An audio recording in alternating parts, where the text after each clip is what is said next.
This is Friday, January 22nd. This is World History class.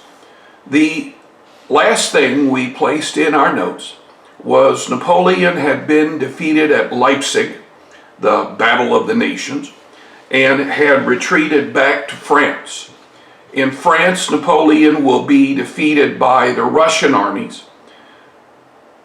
Napoleon will be forced to give up his crown, and Louis XVIII, the brother of the guillotine Louis XVI, will become king.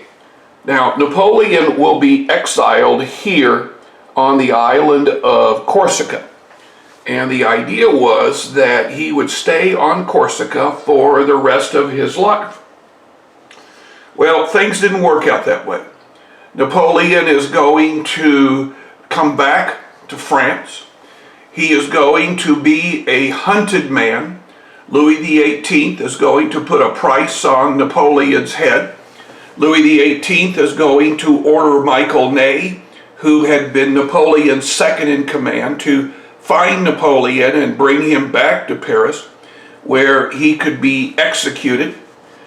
Michael Ney's army will find Napoleon, but Michael Ney's army will join Napoleon, and Napoleon will begin his march to Paris, where he hopes to regain power. At this time, Louis XVIII is going to leave France, and now we begin what is called the 100 days.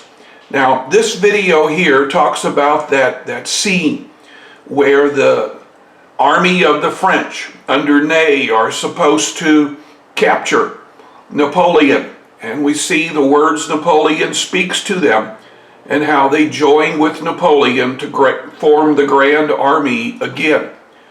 Now, it is in Vienna, Austria, that a decision is made by the various countries that they will unite their forces against France.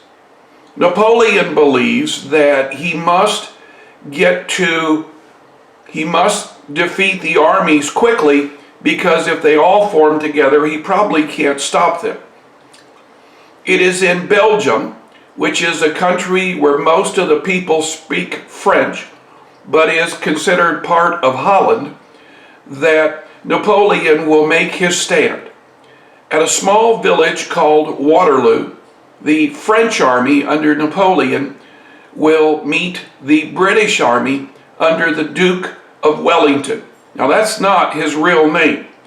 His real name is in our list of people who we did last Friday. That would make a good question for a walkout worksheet or a quiz. What is the real name of the Duke of Wellington? That's just a title. Now, it is after Napoleon is defeated that he will be taken prisoner, and he will be sent to St. Helena, which is a small island off the coast of South America. Napoleon will die 5 years later on St. Helena. Here is a video that talks about the Battle of Waterloo. It's probably one of the most studied battles in world history. Again, here is our map, and here is Waterloo right here. So for our quiz on Monday, you need to know the names of the 5 countries that have the letters in them. You need to know the names of each of the sites that has an X. As I said earlier, Napoleon will be captured. And this lonely picture of Napoleon standing on Helena. Now, this time, the British only allowed British soldiers to be with Napoleon. And some say Napoleon died of a broken heart. This here is a video that deals with the tomb of Napoleon in Paris, France. It is one of the most visited sites. Well, the French Revolution and the Napoleonic Wars are going to be blueprints for future revolutions and future wars. not only in Europe, but for other continents. We're going to see examples of the French Revolution in Africa in the 20th century and in Asia in the 19th century.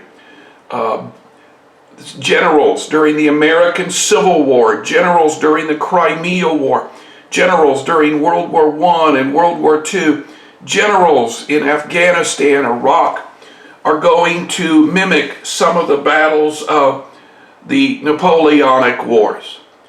To Europe itself will have to readjust. And it is during this readjustment that monarchs will have to be brought back to rule their country. It is the time following the revolution that we will see the development of Germany and Italy and the creation of imperialism. So what happens in Europe after Napoleon? The rise of Germany, the rise of Italy is where we will go next. Then imperialism. That's where you try to economically take some other country over, usually in Africa or Asia or South America. That's what we'll do next. And by the time we get to probably the end of February, early March, we'll be looking at the time of revolution, not only in Africa and Asia, but also in Latin America. Well, again, this is as far as we can go. A reminder that on Monday, we are going to have a quiz. Make sure you're ready for it.